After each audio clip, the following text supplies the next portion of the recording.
It's 3 a.m., your eyes open. No alarm went off. Nothing woke you up. You're just awake. You check the clock. You sigh. You tell yourself something is wrong with you. Maybe you blame stress. Maybe you blame your phone. Maybe you assume your body is broken. But here's the question almost nobody asks. What if waking up in the middle of the night isn't a malfunction at all? What if it's one of the oldest habits your brain has ever had? For most of human history, sleeping through an entire night without waking up wasn't normal. It might not have even been safe. Tonight, you're going to find out why your brain still runs a program written for a world that no longer exists, and by the end, that 3 a.m. wake up is going to make a lot more sense. Go back further than cities, further than farms, further than fire, even, in the earliest chapters of the story. Your ancestors slept on open ground, in shallow shelters, in the middle of landscapes crawling with predators. A lion doesn't wait for a convenient hour to hunt. Neither does a hyena. Neither does a snake looking for warmth at night. For a human sleeping in the open, unconsciousness was dangerous. Deep, uninterrupted sleep for 8 straight hours would have been a gamble with your life.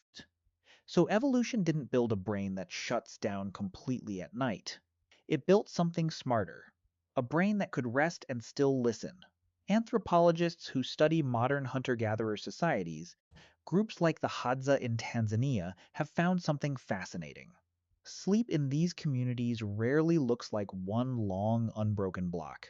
Instead, someone in the group is almost always at least partially alert during the night. Researchers have described this as a kind of built-in watch system, though the exact mechanism is still debated among scientists. Some argue it's a deliberate social pattern. Others argue it's simply biology doing what biology always does. Staggering vulnerability, so the whole group is never unconscious at the same time. Either way, the pattern is consistent. Sleep, for most of human history, was not designed to be one smooth, unbroken descent into darkness. It was designed to be watchful. Now here's where it gets stranger. This isn't just a theory about ancient tribes. It's written into historical records much closer to your own time than you'd expect. Historian A. Roger E. Kirch spent years going through diaries, court records, and literature from pre-industrial Europe. What he found changed the way many researchers think about sleep. Before artificial lighting became common, people frequently described two distinct sleep periods each night. A first sleep, lasting a few hours after dusk. Then a period of quiet wakefulness, sometimes lasting an hour or more, where people would pray, think, talk quietly with a partner, or simply lie in the dark. Then a second sleep, carrying them through until morning. This wasn't treated as insomnia. It wasn't treated as a problem at all. It was just how nights worked. Sit with that for a second. For most of human existence, waking up in the middle of the night wasn't a disorder. It was Tuesday. So what changed? Light changed. Everything about your relationship with darkness changed the moment artificial light entered the picture. Your brain runs on an internal clock called the circadian rhythm. It's regulated by a tiny cluster of cells in your brain that respond almost entirely to one input: light hitting your eyes. When the sun goes down, a hormone called melatonin starts rising, signaling to your body that nighttime has arrived. Melatonin doesn't force you unconscious. It nudges your entire system toward rest. For nearly all of human history, that signal was clean. Darkness meant darkness. Firelight was dim and warm, nothing like the light your ancestors evolved under, but it was still far gentler than what came next.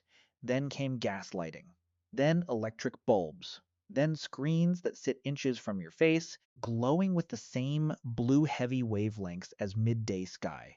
Researchers in sleep science have repeatedly shown that blue-enriched light suppresses melatonin production more strongly than warmer light. Your brain, when exposed to a phone screen at 11 p.m., can genuinely misread it as daylight. Not metaphorically, biologically. The ancient clock inside your skull, tuned over hundreds of thousands of years to a world of firelight and stars, gets handed a signal it has no evolutionary reference for. So here's the twist you weren't expecting. Waking at night was never the broken part. Staying interrupted, restless, wired, and anxious once you wake up, That's the part evolution never had to prepare you for, because that part is new. Your ancestors woke in the night and felt calm. A little alert, maybe. Listening. But not panicked. Not scrolling. Not staring at a ceiling doing math about how many hours of sleep are left.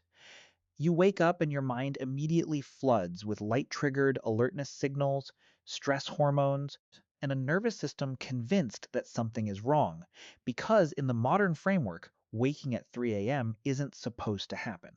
So your brain treats the waking itself as the emergency, rather than the natural checkpoint it may have evolved to be. There's a second layer to this too, one that lives deep inside your sleep architecture. Throughout the night, you cycle through different stages of sleep roughly every 90 minutes. Light sleep, deep sleep, REM sleep where most dreaming happens. Then back up toward lighter stages again. Those lighter stages, the ones closer to waking, aren't a flaw in the system.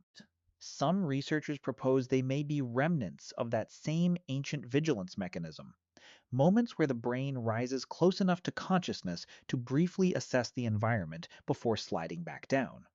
This idea, often called the sentinel or watchman hypothesis, is still actively debated in sleep research and not universally accepted.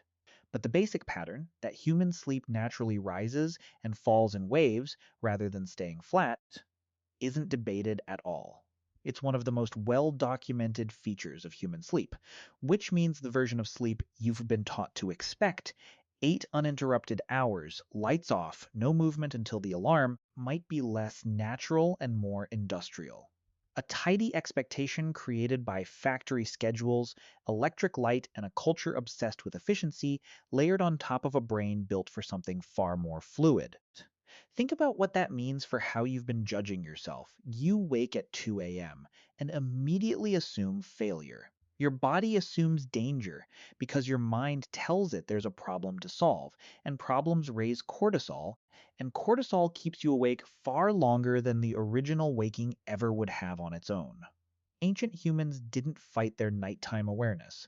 They rested inside it. You fight yours, and the fighting is what keeps you staring at the ceiling. Modern life adds its own pressure on top of all this. Stress that doesn't end when the day does. Notifications glowing in the dark. Caffeine timed carelessly. A bedroom lit by streetlights, screens, chargers, all keeping your ancient light-sensing brain just alert enough to resist the deep rest it's trying to reach. Your ancestors' biggest nighttime threat was a predator in the grass. Your biggest nighttime threat is a blue rectangle on your nightstand, doing almost the exact same thing to your brain chemistry that a rising sun would do. So what do you actually do with this? Not panic. Not another rigid rulebook promising perfect sleep in 3 easy steps. Just a shift in expectation. If you wake in the night, that's not evidence of a broken system. It might be evidence of a very old one, still running quietly in the background of a very new world. Dimming lights earlier in the evening gives your circadian rhythm the signal it evolved to recognize. Keeping screens away from your eyes in the hour before bed reduces the false daylight alarm your brain doesn't know how to ignore. And if you do wake at 3 a.m., resisting the urge to immediately reach for a phone or immediately calculate remaining sleep hours may matter more than anything else. Historically, that quiet waking window was never treated as an emergency. It was simply part of the night. Which brings this back to where it started. That moment at 3 a.m., lying awake, wondering what's wrong with you. Nothing is wrong with you. You're running a program written for a world lit by stars and firelight, dropped into a world lit by screens and street lamps. Your ancestors woke in the dark too. They just weren't afraid of it. Maybe the real reason you can't sleep through the night isn't that your body is failing. Maybe it's that, for a few strange centuries, humanity forgot that waking in the dark was ever supposed to feel this normal.